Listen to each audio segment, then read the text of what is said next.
Hi, and thank you for joining me on today's PowerPoint on self-care. It is definitely true that you can better take care of others if you take care of yourself. Self-care is taking care of yourself in many different ways. It's about being as kind to yourself as you would be to others. It's also partly about knowing when to step back, take a break, and replenish your energy. Not everything that feels good is self-care. We're all tempted to use unhealthy coping mechanisms. An example of this would be alcohol. I don't know if you're aware, but alcohol sales in liquor stores have skyrocketed since this quarantine. So many people are turning to alcohol. Another common behavior, which is already an issue, is overeating, but it's definitely worse now that we're in quarantine, and it's due to boredom or depression. So that's another coping mechanism that isn't healthy. Other things that are known to be not great coping mechanisms are using drugs or risk taking. These self-destructive behaviors only mask challenging emotions, and the relief, remember, is only temporary. So I'm going to be discussing the top 6 benefits of self-care, and remember, self-care is an act of self-love.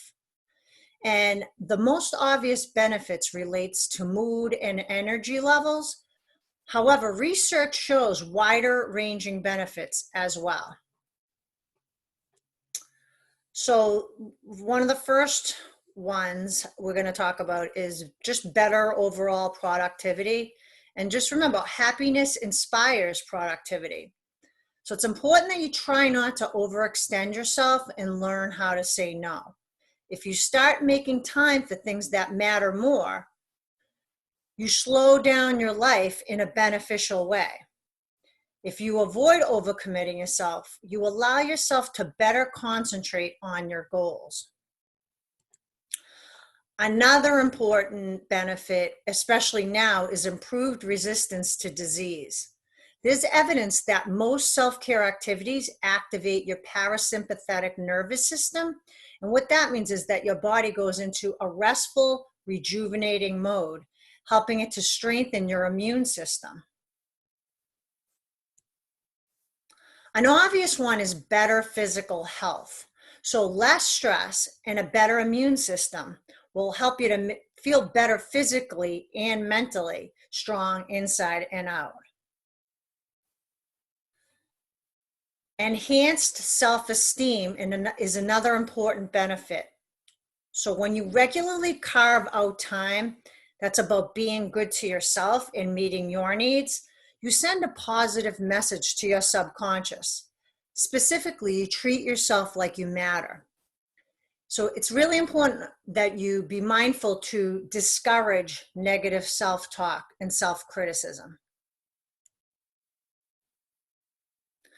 Self-knowledge, the key to achieve your dreams. So increase self-knowledge. So practicing self-care requires thinking about what you really love to do. The exercise of figuring out what makes you feel passionate and inspired can help you to understand yourself a lot better. Sometimes it can even spark a career change, or you might even take up an abandoned hobby that you gave up years ago because you didn't have time. So you'll have more to give.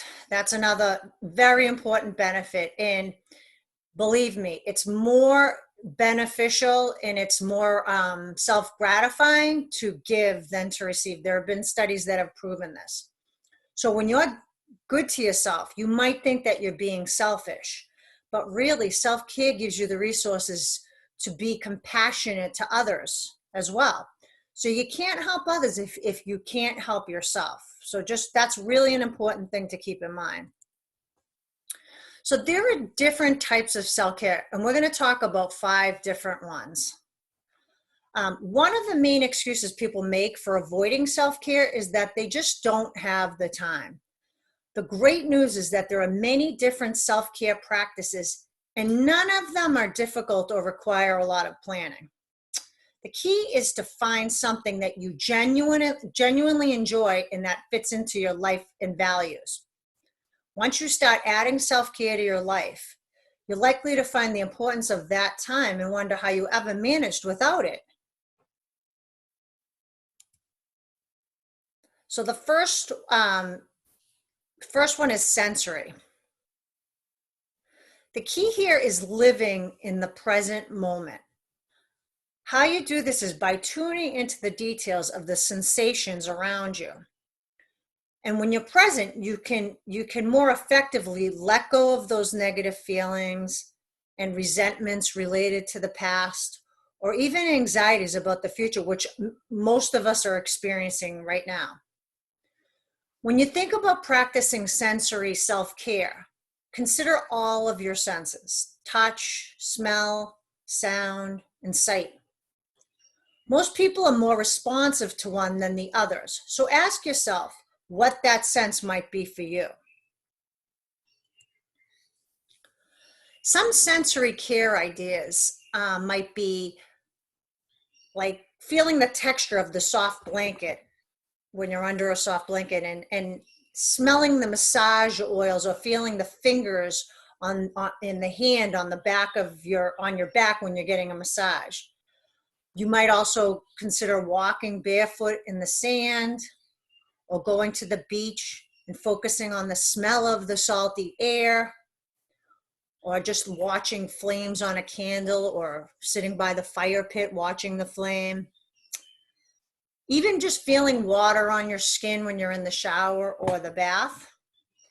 A very popular one is focusing on the movements of your own breathing. That's emphasized a lot in yoga. Lying down and listening to music with your eyes closed. That's very helpful. Sitting in the warmth of the afternoon sun. Having a small square of the most delicious chocolate, or even patting your dog.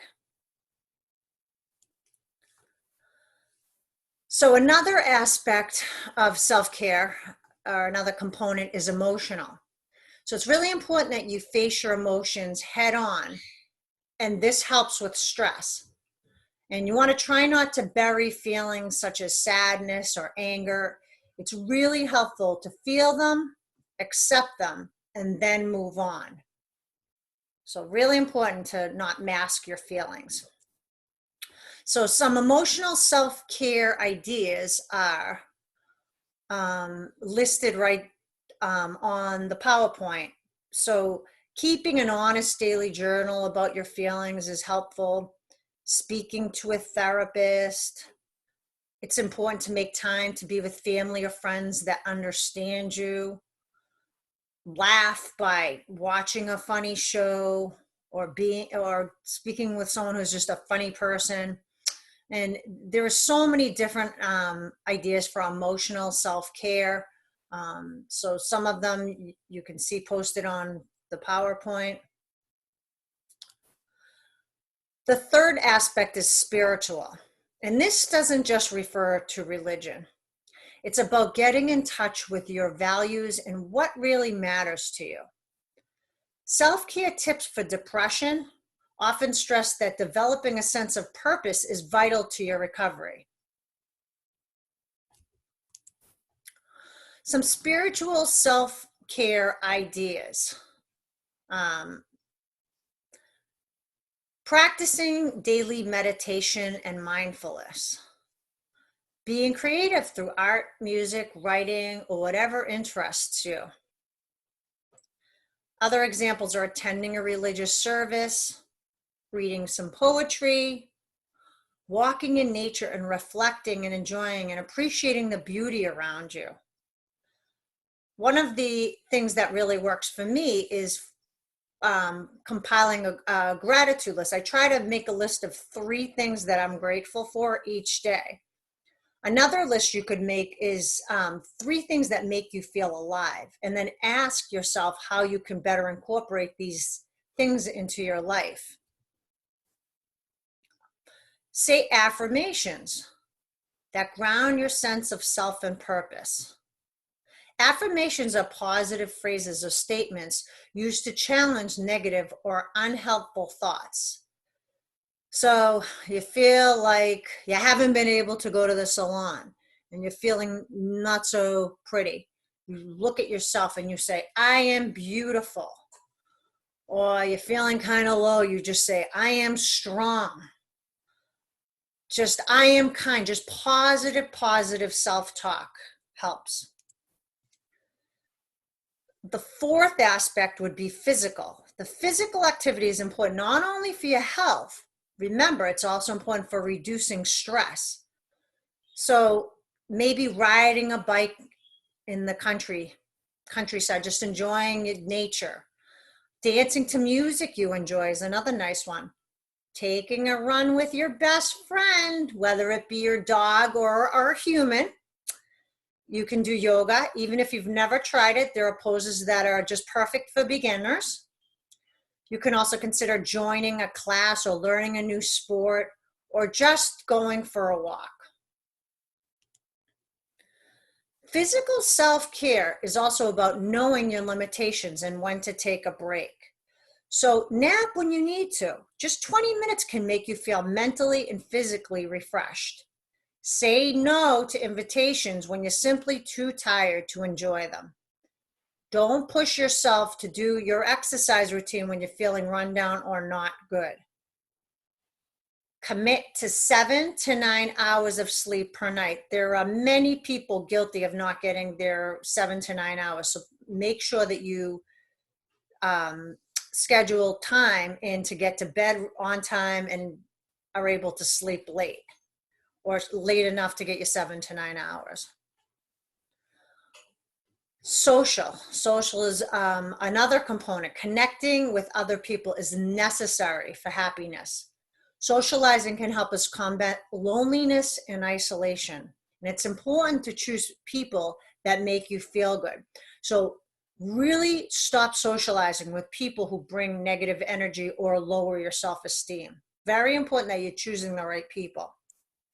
And some social self-care ideas would be maybe to make a virtual connection with a friend or a bunch of friends, or writing an email to someone. And when quarantine is over, we can make a date to have lunch or dinner with a great friend. Consider joining a group of people who share your interests. Strike up a conversation with someone interesting, even if you're just like sitting on a park bench next to somebody. Join a support group for people who struggle with the same things you do. Sign up for a class to learn something new and meet new people at the same time. Some extra self-care ideas would be to take different routes to work or home to be more present. If you've ever noticed, say you're driving home from work and you don't even remember how you got home. It's like you're in your driveway. Well, if you take a different route, you're more mindful and you notice different buildings and different trees and different surroundings. Another idea is to just make sure you try to find a way to laugh, whether you go to a comedy show or if you watch one on YouTube or just hang around with someone funny. Laughing is really important. My favorite is to remove the word should from your vocabulary. This is my problem. I should have done this. I should have done that. Just get rid of that word. It's hard. I have to keep working on that one. So just remember to take care of yourself. You don't have to tackle everything all at once. Identify one small step that you can take to begin taking care of yourself better. Create a new healthy habit and put it into your daily schedule. So this is a process that we all must work on. So be kind to yourself and be patient with yourself too. So I hope you learned something from this self-care PowerPoint. even if you take one thing away to just improve your life, I hope this gives you true benefits to your self-care. Thank you.